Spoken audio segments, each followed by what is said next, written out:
जय हिंद। हरे कृष्णा। आप सभी को एडवांस में कृष्णाष्टमी की हार्दिक शुभकामनाएं। बात भगवत गीता की करेंगे। चैप्टर नंबर 1 श्लोक नंबर 29। अर्जुन श्री कृष्ण से कहते हैं, वे पतुश्च शरीरे में रोम हर्षश्च जायते गांधीवम शमशते हस्तात् त्वक्चे परिध्यते। तो अर्जुन श्री कृष्णा से कहते हैं कि जो मेरा शरीर है वो कांप रहा है, वे पतुश्च शरीरे, और उनके कंपन के कारण जो मेरे रोंगटे हैं वो खड़े होते जा रहे हैं। जो हाथ पे ऐसे सन्नाटा सा होता है तब रोंगटे खड़े हो जाते हैं ना, मतलब कि रोम हर्षश्च जायते होते जा रहे हैं। और फिर अर्जुन कहते हैं गांधीवम शमशते हस्तात्, मेरे हाथ से जो मेरा धनुष है, दरअसल अर्जुन के धनुष का नाम गांधीव धनुष होता है, तो कहते हैं कि शमशते हस्तात्, हाथ से निकल रहा है। और फिर कहते हैं कि त्वक्ते परिष्यते, मतलब मेरी त्वचा दहक रही है, जल रही है।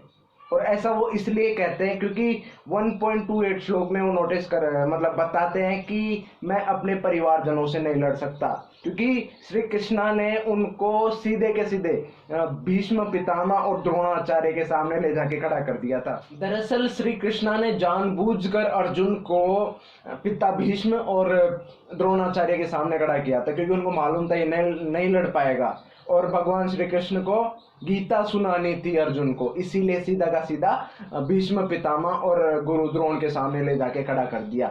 फिर अर्जुन ने इसी चीज को, अपने इसी कंपन को श्लोक नंबर 130 एंड 131 में ब्रॉडली क्लासिफाई किया है। न च शक्नो में व्यस्ता तुम ब्रह्म त्युच मे मन निमित्तानि च पश्याम विपरीत केशवम।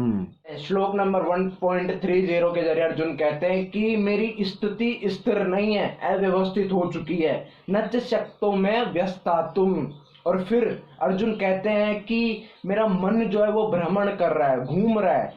ब्रह्मत्युच मे मन, मेरा मन। और फिर आखिरी में कहते हैं जो मैं युद्ध की स्थिति में आया था, मतलब युद्ध करने के लिए आया था, और ये सामने देखते ही गुरु द्रोण और भीष्म पितामह को देखते ही मेरा मन विपरीत हो चुका है। पश्याम विपरीत केशव है, केशव को बोल रहा है, श्री कृष्णा को बोल रहा है। और जो चीजें अर्जुन के साथ हो रही थी वही चीजें आज के लोगों के साथ भी होती है। जब हम कोई डिफिकल्ट सिचुएशन या फिर डिफरेंट सिचुएशन को फेस करते हैं ना, तब क्या होता है, या तो हमारा दिमाग, मतलब जो माइंड है वो भटकता है, या फिर हम उस सिचुएशन से दूर भागने की कोशिश करते हैं। तो इसको ये जेन्युइन सॉल्यूशंस क्या कहा श्री कृष्ण से वो भी देखेंगे, लेकिन उससे पहले अर्जुन ने और बहुत सी बातें कही, उन पर ध्यान देते हैं। तो अर्जुन ने 1.31 श्लोक में कहा कि मैं अपने परिवारजनों को नहीं मार सकता। ध्यान दीजिएगा, 1.28 में कहा था मैं लड़ नहीं सकता। अब देखिए वो उन्होंने 1.28 में कहा कि मेरा मन जो है स्थिर नहीं है, और अब वो उलझते जा रहे हैं अपने आप में ही, और उलझते जा रहे हैं। और फिर उन्होंने कहा कि मैं अपने परिवारजनों को नहीं मार सकता, हत्वा स्वजन माहवे। तो इन तीनों श्लोकों में अगर मैं आपको ब्रॉडली समझाऊं वो क्या कहना चाह रहे हैं, तो वो कह रहे थे, मतलब वो एक फील कर रहे थे, वो अपने मन से हार रहे थे। और हम भारतीयों को तो पता ही है कि मन के हारे हार है और मन के जीते जीत। तो अर्जुन अपने आप के ही डिसीजन नहीं ले पा रहा था, अपने मन के साथ क्या करना है वही नहीं कर पा रहा था। तो श्लोक नंबर 2.7 में अर्जुन ने कहा कि माधव, अब आप ही हमारे गुरु हैं, मैं आपका शिष्य हूं, आप ही अब हमें डायरेक्शन दिखाए। तो अर्जुन ने श्लोक नंबर 2.7 में कहा, कार्पण्य दोषोपहत स्वभाव है पृच्छामि त्वं धर्म समूढ़ चेता। तो अर्जुन लाइन नंबर 1 और लाइन नंबर 2 के हिसाब से कहते हैं कि मैं अपने कर्तव्य को लेकर, अपने स्वभाव को लेकर उसमें दोष ढूंढ पा रहा हूँ। मेरा कर्तव्य है कि युद्ध करना, लेकिन मैं नहीं कर पा रहा हूँ, इसीलिए मैं आपसे प्रश्न पूछ रहा हूँ। पृच्छामि त्वं, कहते हैं ना कि दोषोपहत स्वभाव पृच्छामि त्वं, मतलब मैं अपने स्वभाव में दोष ढूंढ पा रहा हूँ, इसीलिए मैं आपसे प्रश्न पूछ रहा हूँ कि क्यों धर्म समूढ़ चेतः, मतलब कि मैं अपने धर्म को सम्मोहन में पा रहा हूं, मतलब मैं अपनी ड्यूटीज को लेकर कंफ्यूज हूं। चेता मतलब चेतना, कॉन्शियसनेस को लेकर मैं क्यों कंफ्यूज हूं। तो लाइन नंबर 3 के अकॉर्डिंग अर्जुन कहते हैं कि भाई मैं आपको अब आपके हवाले करता हूँ, सरेंडर करता हूँ। और फिर लाइन नंबर 4 में कहते हैं कि शिष्यस्ते शादी माम त्वम प्रपन्नम, मतलब मेरे को साथ दो, शाद इमाम तुम, आप मुझे साथ दो, मतलब मेरे को एक डायरेक्शन दे दो। सुना है ना आपने कि निशाना साधना, वही वही कहना कि भाई डायरेक्शन दो मुझे, अब आप ही मुझे इंस्ट्रक्ट करो। 2.7 श्लोक तक अर्जुन अपने आप को पूरी तरीके से सरेंडर कर चुके होते हैं, लेकिन श्री कृष्ण ने ये जो अभी मैंने चारों श्लोक बताए, इन चारों श्लोकों का उत्तर एक ही श्लोक में दिया 2.40 में, और वो श्लोक बड़ा ही कमाल का है। नेह विक्रमनाशोस्ति प्रत्यवायो न विद्यते स्वल्पमत्तस्य धर्मस्य त्रायते महतो भयात्। तो इस श्लोक में श्री कृष्ण ने अर्जुन के उन चारों सवालों का जवाब, जो कि धर्म से रिलेटेड थे, धर्म मतलब मैं आपको आगे समझाऊंगा क्या होता है एक्चुअल में मीनिंग इसका, तो उसके चारों के जवाब इस एक श्लोक में दे दिए।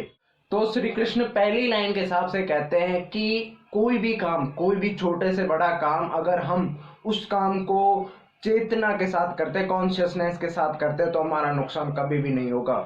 ये लाइन दिखने में सिंपल है लेकिन बहुत ही शार्प है, और दूसरी लाइन इसको और भी ब्यूटीफुल बना दे रही है। स्वल्पम पश्य धर्मस्य महतो भयात्। इस लाइन का मतलब बड़ा ही शानदार है, मतलब ये लाइन पहली लाइन को बड़ी शानदार कर दे रही है।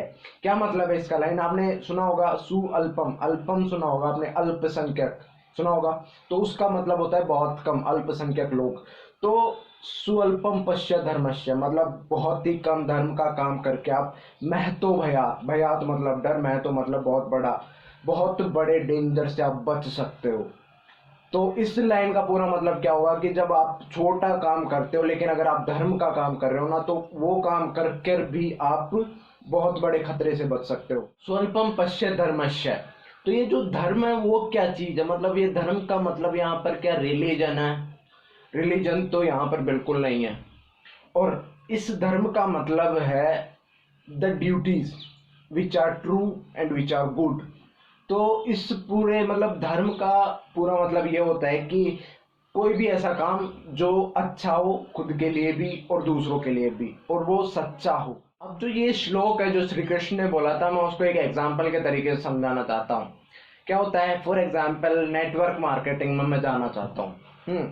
तो अब मुझे कॉन्शियसनेस के साथ काम करना पड़ेगा, चेतना के साथ काम करना पड़ेगा, नहीं तो क्या होगा कि मेरे को नुकसान तो होगा लेकिन उतना नहीं होगा। अगर कॉन्शियसनेस के साथ काम भी मैं ना करूँ तो हो जाएगा, अगर मैं ज़्यादा इन्वेस्ट कर देता हूँ तो हो सकता है बड़ा भी हो सकता है, लेकिन कॉन्शियसनेस के साथ मैं काम करूँगा तो उतना नहीं होगा नुकसान भी। लेकिन अगर इसमें आप फ़ायदा देखो तो इसमें फ़ायदा बहुत ज़्यादा होता है। तो वही मैं कहना चाह रहा हूँ कि जब कोई काम, अच्छा काम और चेतना के साथ कोई काम किया जाता है ना, तो उस काम में नुकसान की प्रोबेबिलिटी बहुत कम होती है, फ़ायदे की प्रोबेबिलिटी बहुत ज़्यादा होती है।